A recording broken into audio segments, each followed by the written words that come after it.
សួរលោកគ្រូខ្ញុំបាទលេខរៀងទី1ជាប្រធានក្រុមនៃក្រុម G2 ថ្នាក់គណិតវិទ្យា 2B នៅថ្ងៃនេះខ្ញុំសូមមកបកស្រាយគម្រោង SVD សម្រាប់ការវិតម្លៃភាពយន្ត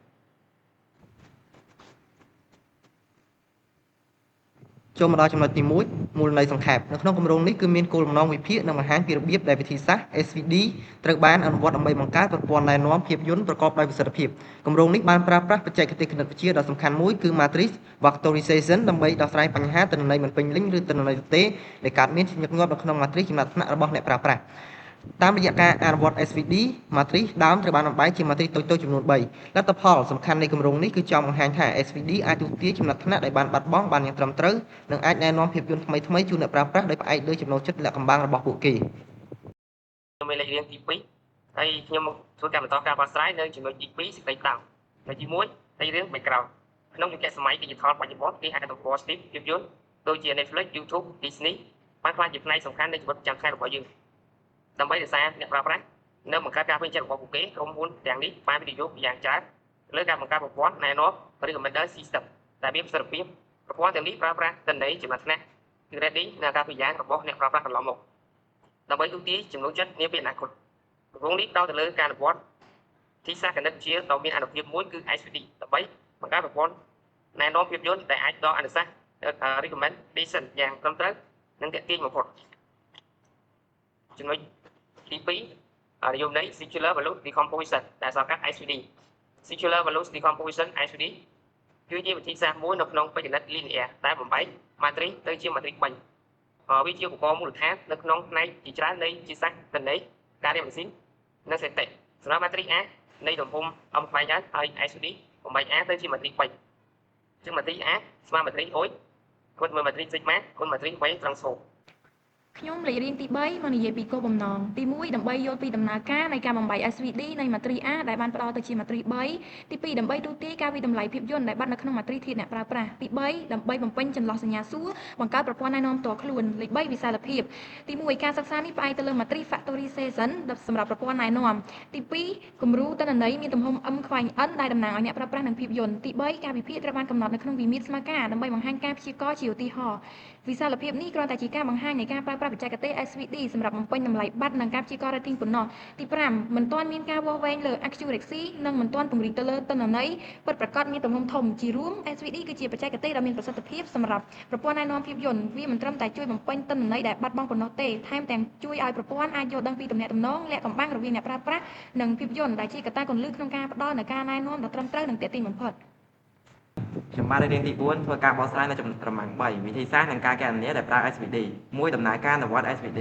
ការបំបែក matrix SVD យើងទទួលបាន matrix 3គឺ A ស្មើនឹង អុយ sigma Y transpose ការកាត់បន្ថយវិមាត្រគឺជាការស្វែងរកលក្ខណៈវិសេសសំខាន់បំផុតយើងត្រូវជ្រើសរើសការហេតុអ្វីដោយសារតែការហ្នឹងគឺជាវិមាត្រហើយការហ្នឹងគឺជាតម្លៃនៃជួរឆោតយើងធ្វើដូចនេះដោយកាត់ matrix SVD របស់យើងចេញជា អុយ K sigma K Y K transpose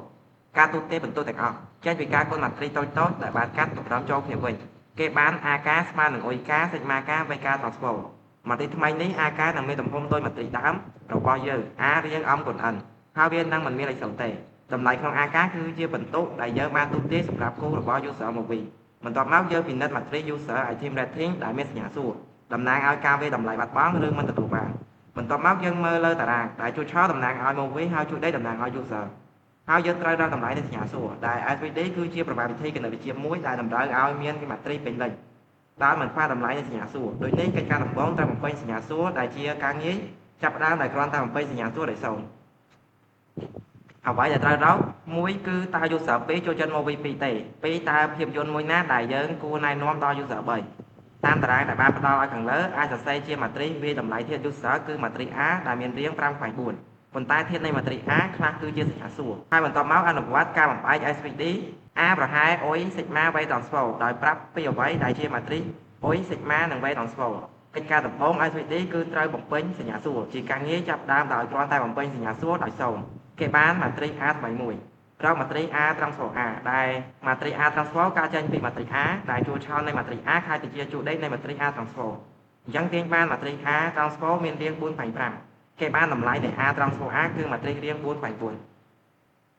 ខ្ញុំបាទចំនួនឲ្យលេខរៀងទី5ខ្ញុំមកបកស្រាយការរក matrix sigma ដែលមានរាង 5/4 matrix sigma គឺជា matrix អង្កត់ទ្រង់ដែលនៅធាតុដែលនៅជុំវិញអង្កត់ទ្រង់គឺជាលេខ0 ចឹងដើម្បីរក sigma ឃើញគឺយើងត្រូវធ្វើតាម determinant a transpose a ដោយ lambda e ស្មើ0ចឹងយើងទទួលបាន determinant លំដាប់4ចឹងយើងធ្វើការគណនា determinant លំដាប់4ដើម្បីទាញរក lambda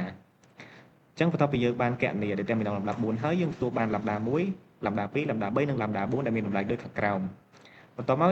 យើងធ្វើការគណនា sigma តាមរឹសនៃ data គឺយើងទទួលបាន sigma 1 sigma 2 sigma 3 និង sigma 4ជាចុងក្រោយយើងទទួលបាន matrix sigma គឺដែលមានតម្លៃដូចខាងក្រោមនេះដែលជា matrix អង្កត់ត្រង់ដែលធាតុដែលនៅជុំវិញអង្កត់ត្រង់គឺជាលេខ0ខ្ញុំបានលេខរៀងទី7បកស្រាយឲ្យលេខរៀងទី6ចំណុចរក matrix V ដែលមានរាង4ផ្នែក4ដែល VE របស់យើងគឺស្មើនឹង XE នៅលើ norm XE គេមាន matrix V ស្មើ V1 V2 V3 និង V4 ការគណនា VE គឺយើងធ្វើតាម A transpose A គុណ XE ស្មើ lambda E XE ដែល XE របស់យើងគឺជា eigenvector នៃ matrix A transpose A ហើយ VE គឺជា vector normalize របស់ XE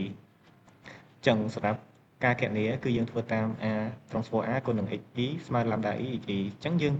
ធ្វើការគណនាតាមបែបនេះគឺយើងទទួលបាន V1 V2 V3 ហើយនិង V4 ចឹងសម្រាប់លទ្ធផលចុងក្រោយគឺយើងទទួលបាន matrix V ដែលមានរាង4ខ្វែង4ចឹងបន្ទាប់ពីយើងទទួលបាន matrix V ហើយយើងចាប់ផ្ដើម transpose ចឹងយើងទទួលបាន matrix V transpose ដែលជួរឈររបស់ V ខ្លាយជាជួរដេកចឹងយើងទទួលបាន matrix V transpose ចំណុចបន្ទាប់គឺយើងរក matrix UI ដែលជា matrix orthogonal មានន័យថា UI transpose គុណនឹង UI ស្មើនឹង matrix ឯកតាដែល matrix UI របស់យើងគឺស្មើនឹង UI1 UI2 UI3 UI4 និង UI5 តាម UI ស្មើនឹង1លើ sigma E AE VE គឺយើងទាញបាន matrix UI1 ដែលមានរាង5ខ្វែង1 V2 V3 និង V4 ក៏ដូចគ្នាហើយចំណុចបន្ទាប់គឺយើងធ្វើការគណនាតាម A transpose x ស្មើនឹង0អញ្ចឹងយើងអាចទាញបាន UI5 ស្មើនឹង x នៅលើ norm x អញ្ចឹងគឺយើងធ្វើតាម matrix នេះគឺយើងធ្វើរហូតដល់តម្លៃ RREF ដែលតម្លៃ RREF របស់យើងគឺមានធាតុនាំមុខចំនួន4ហើយនិងធាតុសេរីចំនួន1អញ្ចឹងយើងទទួលបាន x ស្មើនឹងតម្លៃនេះហើយយើងគណនា norm នៃ XE អញ្ចឹង norm XE គឺស្មើតម្លៃ 1.34 អញ្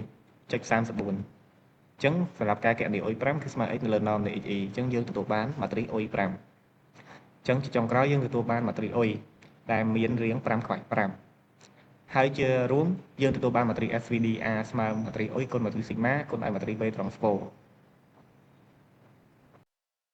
ខ្ញុំបានមានលេខរៀងទី8មកនិយាយជាពីចំណុចការកាត់បន្ថយវាមានដើម្បីជ្រើសរើសការបានគឺយើងត្រូវស្វែងរកលក្ខណៈពិសេសសំខាន់បំផុតនៃ matrix របស់យើង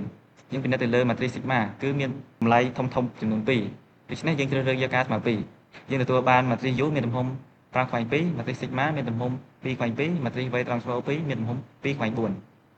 យើងគុណ matrix តូចៗដែលបានកាត់តម្រឹមបញ្ចូលគ្នាវិញគឺ matrix A ស្មើនឹង matrix U2 គុណនឹង matrix sigma 2គុណនឹង matrix V transpose 2ហើយ matrix ថ្មីនឹងមានទំហំដូច matrix ដើមគឺមានទំហំ5ខ្វែង4បកស្រាយលទ្ធផលនៃ matrix A2 យើងបានការចូលចិត្តរបស់ user 2ទៅលើ movie 2តាម matrix A2 នៅចំណុចជួរដេកទី2ជួរឈរទី2 user 2បានវាតម្លៃទៅលើ movie 2ត្រឹមតែ 1.280 តែប៉ុណ្ណោះការវាតម្លៃទៀតជាង3ដូចនេះ user 2មិនចូលចិត្ត movie 2ទេការណែនាំភាពយន្តទៅកាន់ user 3នៅតារាងខាងដើមនៃ matrix A គ្មានការវាតម្លៃ movie 3ទេនោះយើងគួរតែណែនាំការណែនាំភាពយន្តទៅកាន់ user 3នៅតារាងខាងដើមនៃ matrix A គ្មានការវាតម្លៃ movie 3ទេនោះយើងគួរតែណែនាំតែនៅចំណុចជួរដេកទី3ជួរឈរទី3នៃ matrix A2 មានតម្លៃប្រហែល 1.788 មានមែនជាអ្វីដែលគួរណែនាំខ្លាំងឡើយព្រោះការវាតម្លៃធៀបជាង3ដូចនេះមិនមាន movie ណាគួរតែណែនាំខ្លាំងឡើយទៅកាន់ user 3ខ្ញុំលេខរៀងទី9ដែលត្រូវឡើងមកបកស្រាយនៅចំណុចចុងក្រោយគឺសេចក្តីសង្ខេបយើងបានប្រើ SVD decomposition ការស្មើ2ដើម្បីបំពេញចន្លោះទទេក្នុង matrix rating បានបង្កើត matrix ដែលជាការប៉ាន់ស្មាន rating សម្រាប់អ្នកប្រើនិងភាពយន្តទាំងអស់ពិនិត្យមើល user 2 movie 2បានតម្លៃទាបគឺ 1.280 ដូច្នេះសន្មតថា user 2មិនសូវចូលចិត្ត movie 2ទេពិនិត្យមើល user 3ព្យាករណ៍សម្រាប់ movie 3មានតម្លៃទាបគឺ 1.788 ដូច្នេះគ្មានអ្វីគួរណែនាំខ្លាំងនៅក្នុងការស្មើ2យើងដូចនេះយើងទទួលបានជោគជ័យក្នុងការប្រើ SVD ដើម្បីបំពេញចន្លោះទិន្នន័យប័ណ្ណនិងអាចវាយតម្លៃចំពោះសំណួរអនុសាសន៍ពង្រីកការប្រហែលអាចរកបានលទ្ធផលប៉ាន់ស្មានកាន់តែត្រឹមត្រូវនិង rating ខ្ពស់ជាង normalize rating score ដើម្បីឲ្យមានតម្លៃ negative ឬលើ5គួរតែឃ្លាបទៅចន្លោះ 1.5 evaluate with real data ប្រើ RMSE ឬ MAE ដើម្បីវាស់ថា prediction ត្រឹមត្រូវប៉ុន្មាន future improvement សាកល្បង hybrid model SVD បូក content based filtering ដើម្បីបានការណែនាំកាន់តែស័ក្តិសមធ្វើស្វ័យប្រវត្តិកម្មការកណនា